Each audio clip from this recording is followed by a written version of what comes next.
Hey folks, and welcome back. Today I'm going to do something a little different. All the videos that I've put out so far have been more along the educational lines.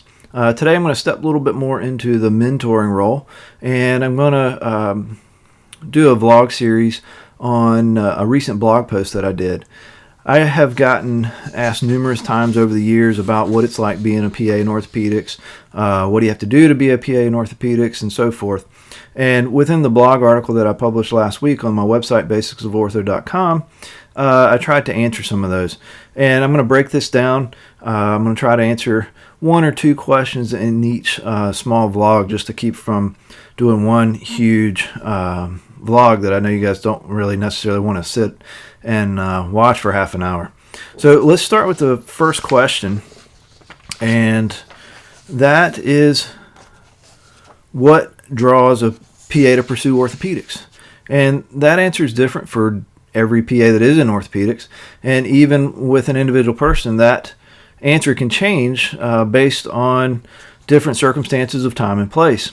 And for me personally, that answer has changed over the years. But in general,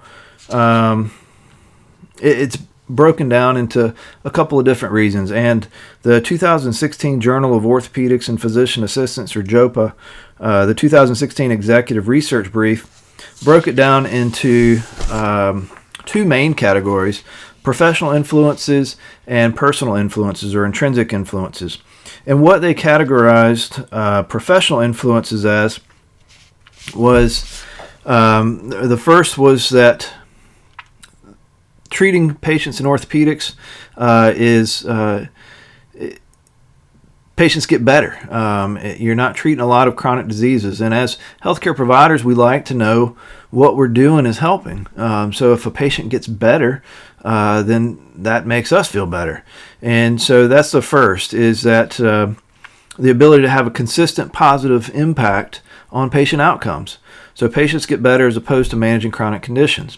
Second, of those professional influences is that there are frequent manual tasks and procedures, and a lot of people like that. So if you're adept at manual procedures and tasks, then orthopedics is a good field. The third is the diversity of work type and the conditions treated. So within orthopedics, what you're treating can vary considerably. There's lots of different subspecialties.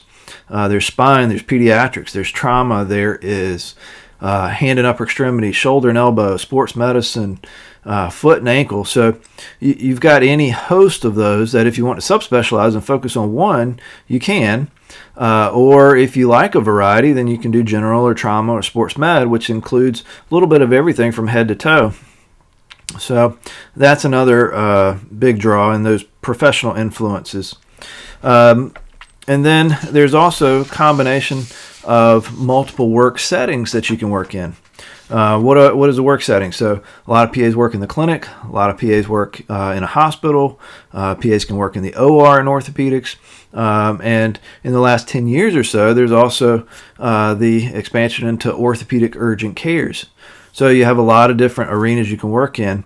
And in my experience, most PAs don't work in just one of those. They work in a combination of those. Me personally, I work a little bit in each and every one of those. And then the final professional influence is there can be a high level of autonomy in orthopedics, especially once a PA is a little bit long in the tooth or has a few years under the belt like me. Especially in the clinic setting, you can be very productive and you can work fairly autonomously. You can have your own schedule, and so that is definitely appealing to a lot of people. That wraps up the professional influences. So those intrinsic influences, the personal influences, those can be based on past experiences. So folks that have a previous experience with an orthopedic injury or being an orthopedic patient, they may be drawn into orthopedics. Prior careers. Now, this is a big one for a lot of people. It was for me. But folks that have musculoskeletal careers before PA school can be a good fit for orthopedics, such as athletic training, physical therapy, occupational therapy, military medics, EMTs even. So they have a lot of good orthopedic background to start with. Folks that were athletes tend to be drawn to orthopedics for various reasons. You know, a lot of people that are athletes, especially high-level athletes, they have a fair amount of musculoskeletal knowledge, and they want to know more about the musculoskeletal system and how to take care of injuries. So they can have a draw to orthopedics.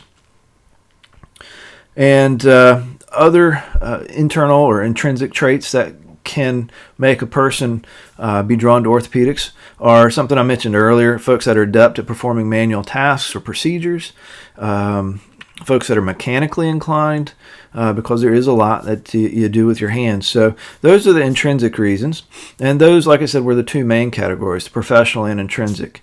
There were some other, the other category mentioned, and that can be a big factor too. And what was included in that was a lot of people went into orthopedics in the survey that it was the job that was available when they got out of PA school. It wasn't necessarily what they sought out. It was there, it was available, and it was, if you believe in luck, it was luck that got them into orthopedics. The final thing I want to talk about as a motivating factor or driving factor into orthopedics is pay and benefits. Orthopedics in general is a well-paying specialty, so it can have a big draw. And within my personal story of being drawn into orthopedics, a lot of what I just mentioned, I was an injured athlete. I like to work with my hands, and that led me to having ACL reconstruction, which led me to meet a physical therapist and orthopedic surgeon. That led me into athletic training in college, and then athletic training led me to PA school. And once I got out of PA school, I needed a good job because my wife and I had our firstborn right before my clinical year. So I had a need to get a good paying job right out of school to support my family. That may not be the best motivating factor long term, but it was certainly a need at the time. So there are lots of different reasons that people can go or want to go into orthopedics. A lot of different reasons that are motivating factors. Hey, thanks for watching, folks. I really appreciate it. If you found value in the content today, I would love it if you would leave a comment down below. Also, click that thumbs up button and like us. Also, please subscribe to the channel by clicking here, and you can find other great videos from Basics of Ortho up here and here. So I look forward to putting out more content for you, and we'll see you next time. Thank you.